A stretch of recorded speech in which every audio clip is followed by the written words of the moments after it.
when we disconnect, it's often because there's something of neglect going on inside of us. Either you're too tired, you haven't eaten enough, you've just been going on overdrive too long, you haven't filled your cup with the people you love. And so it takes us away from being fully present, fully attentive, fully capable of the implementation that you talk about and application of all those wonderful development courses and all the continuing education and all of the new tools and techniques. It distracts us.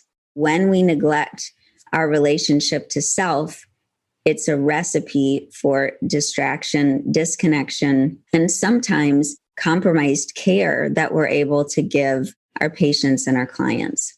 Right, exactly. Many people haven't even thought about that. If you're giving up your sense of self, you're not really sure how you're showing up. You're just showing up as this perfect machine.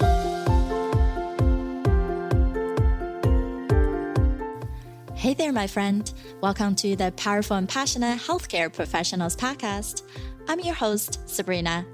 I am a cardiothoracic surgery PA with a background in public health and neuroscience. I'm also your peak performance coach. I had to say no to working extreme long hours where I was always on call and feeling exhausted, underappreciated, and undervalued, and said heck yes to a life and career that elevates my energy and passion without compromising my health and sanity. Now, I'm among the mission to support ambitious healthcare professional like you with a demanding career to become a confident leader who are living purposefully and fulfilled to truly be both a powerhouse in your career and a passionate person in life.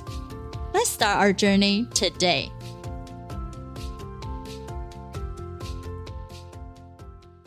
Hi, everyone. This is Sabrina, your host for the Powerful, Passionate Healthcare Professional podcast. Thank you for joining us today. And we have another exciting speaker with us. She is Dr.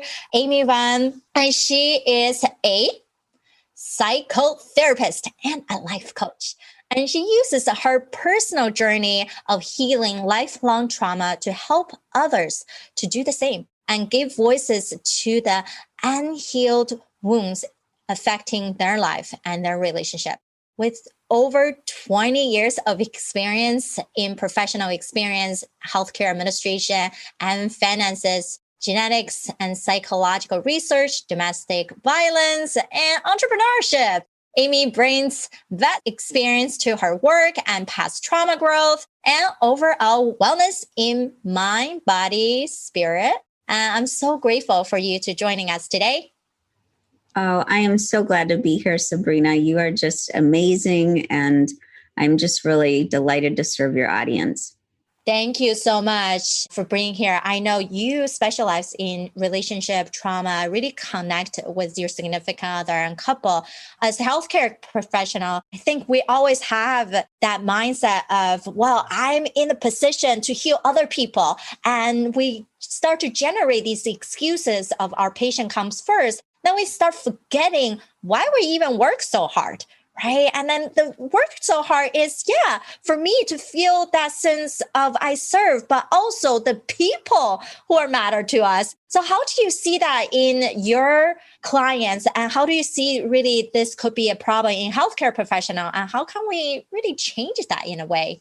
Right. That's so true, Sabrina. And I think last year sort of brought us into a whole new dimension of that and that whole struggle, because I really have specialized, especially this last year, in entrepreneurial women and couples. So we as entrepreneurs are naturally servant-hearted. If we're the kind of entrepreneurs that I think you and I connect with, we have such a strong mission, and we will do just about anything to accomplish our mission. And it fills us up in a lot of ways, right? And yet there are some areas that it can't fill up. And I think it's also something that we're easily able to numb because we are in that position of service and relationship with our clients and those we serve. And yet it's those other relationships that we really start to put by the wayside, including our relationship with ourselves and the fact that self-care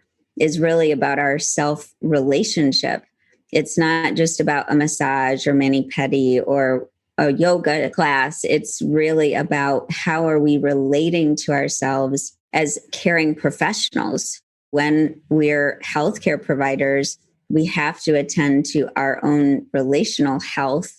And that's something that I see a lot of people struggling with, whether it's a healthcare provider or an entrepreneur in another space, but especially those of us who are focused on health. And when we break down that word, healthcare, how are we really doing that for our own health when it comes to our body, mind, and spirit? And that has been really, really challenging personally, just because I have been in such a mode of service to a high degree this last year, as you have, as every healthcare provider has been. And that makes it even more contentious when I try to monitor my own health, if that makes sense. Yes, it does make perfect sense.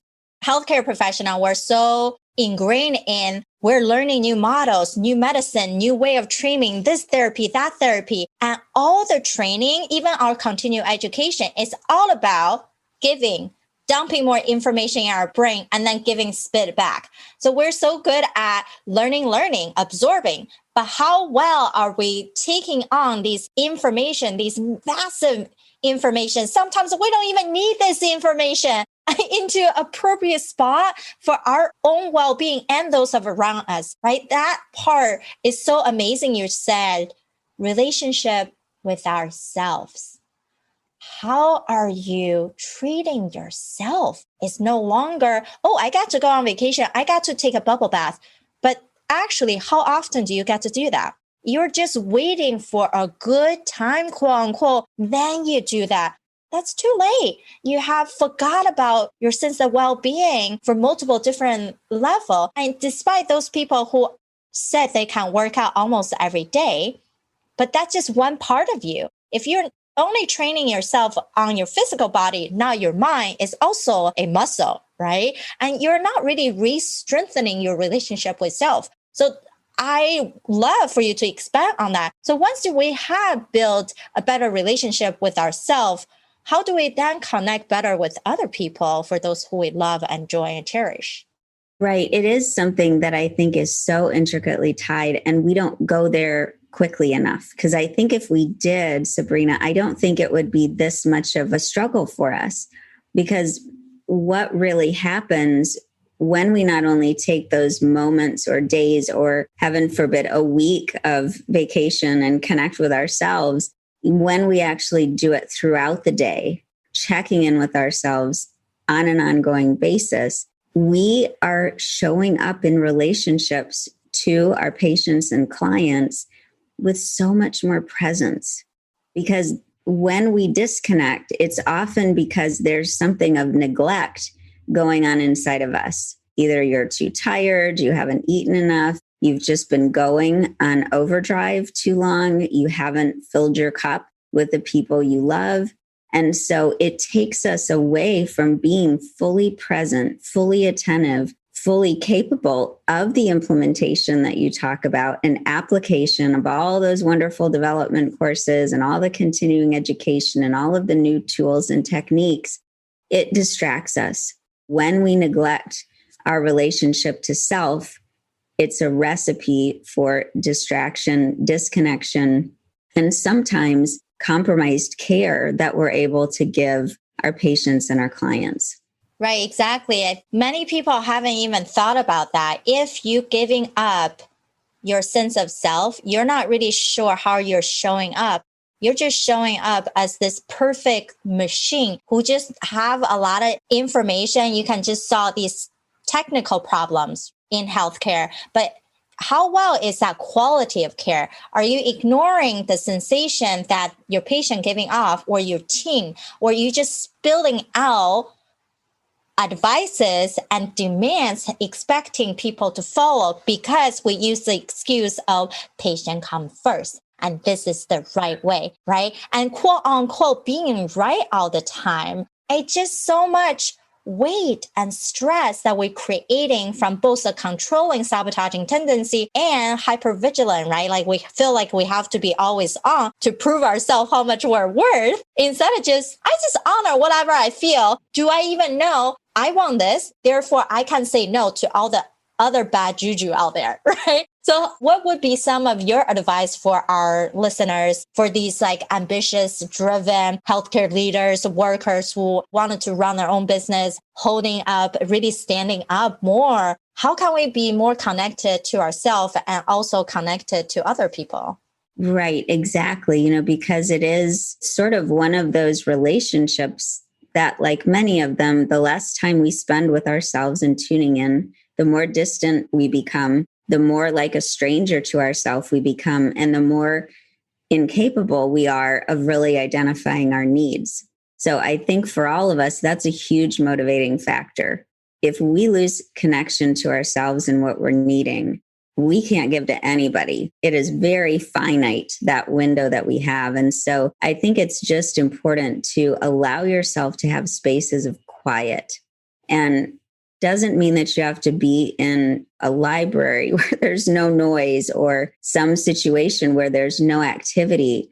I think it is about going inward and shutting off some of that constant, whatever it is, noise, self-development, reading, no incoming information, and just asking yourself the question, how am I feeling? What am I needing right now? Those two questions are so incredibly powerful. And if you can even set a timer on your phone or whatever you need to use for little checkpoints for yourself. I know for some people, those rare occasions when you go to the restroom, anything where you have just a moment to breathe. And I know that Brendan Bouchard uses a great technique for every time he's about to go into another client call or another meeting or any kind of a presentation. So anytime you're entering a patient care room or a Zoom call, check in with you. That's going to allow you to be so much more present for that patient and for that client.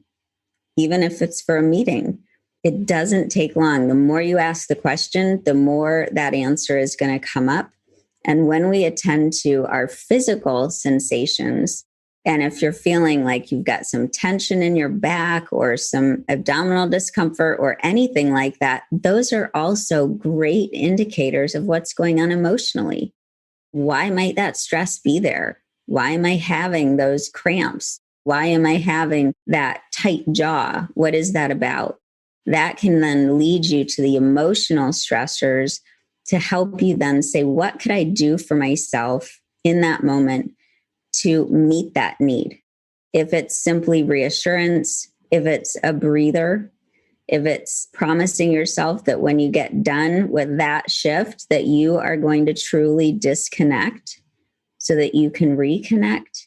It's being in that constant active relationship, just like you would with your spouse or with your children or someone really close to you. Does that help? Yes, that is a key thing to really take a moment, think of ourselves.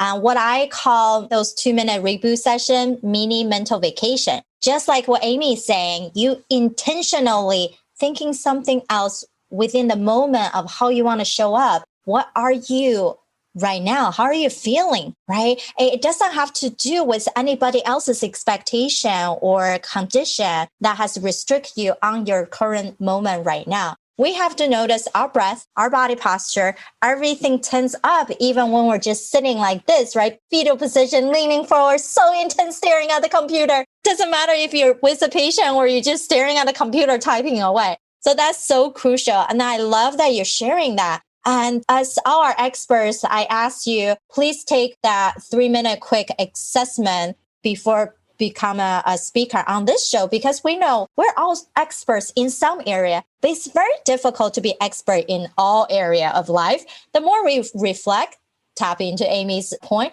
the better we know ourselves and how we can level up. So Amy, when you took that assessment, any thoughts popping into your head, anything surprising to you or anything you would want to change? It wasn't surprising to me. It was a moment of self-reflection that I hadn't been granting myself, because it asked, well, what areas would you like to change or improve? And Sabrina, I'm sure you can appreciate this. I looked at them and I thought, well, I always want to improve every area of my life. I'm always trying to develop and just be better and stronger and make it a better experience. But it did really make me stop and think for a moment and again, get that sort of sense of urgency about the two areas that were lowest for me. Because for most of us high achievers, when we don't score where we'd like to, that's motivating. That makes us want to dig in and really pay attention. And it is so easy when I'm helping other people with their relationships to kind of leave mine on autopilot. And so that's an area that I really have been focusing on very intensely, especially in 2021, because as someone in trauma, a lot of 2020 was me in relationship to my clients, to my patients, and the people I serve. Yes, that's amazing. Thank you so much for sharing with us your vulnerability side of all of us, right? We're human after all. It's okay. We can say, I'm working on this area, but actually I still have to work on it myself, right? We're all growing at the same time. So for anybody who's listening, watching this, if you wanted to take that quick free assessment, go to sabrinarunbeck.com/assessment. A quick diagnosis could really lighten you up in your life as well. So before we wrap up, Amy, how would people find you to learn more about your services and your amazingness?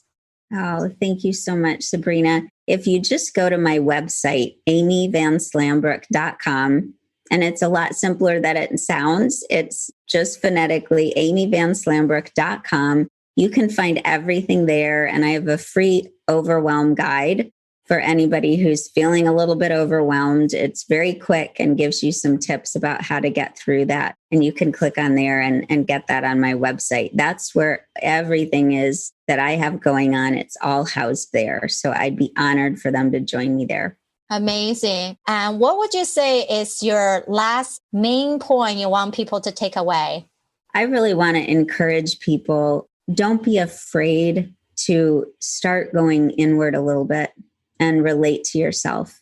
Often when we have been in care of others and when it's been as traumatizing and stressful as 2020 was and 2021 is starting, it can feel very disconcerting to get quiet. We like that activity. We like high motion. We like high energy. And you know what? Those are all fantastic. And they also don't necessarily allow us to go deeply inside of ourselves. The more you spend that time with yourself, the more in love with yourself you'll become in a healthy way, and the more at home you'll feel. Because underneath all of that craziness is often a lot of emotion, a lot of stress. And when we shine the light on it, then we can do something about it. So those would just be my parting words. And if anybody needs some help with those things, I'm always on my Instagram, IG, and things like that. And so I'm certainly happy to help, but don't be afraid of those quiet, deep moments. Amazing. Yes. Allow yourself just be. Listen to your own thoughts, understanding where your body and mind is laying, is telling you. It's okay just to block out all the negativity and draw that definitive line. You know what really lights you up in life. Let's carry that and move forward and do more of that. And everything else, stop repeating those stories in your head and reach out to Amy. She's so vast majority of experience. And then also you can always reach out to me on LinkedIn or Instagram as well. We would love to hear your thoughts. Please leave us a review on iTunes or a comment if you're watching this on YouTube. And thank you everyone for joining us. We know you can be anywhere and you choose up. So we're grateful for your time. Until next week. Bye-bye. Thanks so much, Sabrina. All right, my friend. How did you love this episode? Make sure to subscribe to our show so you can continue to build your positive intelligence for that beautiful mind of yours to live powerfully and passionate. I know this is just the tip of the iceberg. You probably have a lot more questions on actually how do I implement those things into my own life? Well, this is the solution. Joining us inside the private Facebook group, go to facebook.com/groups/ Powerful Passionate, where I go live weekly to answer any questions that you have and continue to put more resources for you to help you to get to that point. You can be both powerful and passionate, where you're no longer working on any mundane work and truly focusing on the things that matter. You can be both powerful and passionate, where you can overcome any mental roadblocks keeping you from success. You can be both powerful and passionate, where you feel energized from the moment you woke up to the time you go to bed. Join me, and together we can create a life where you can be both powerful and passionate.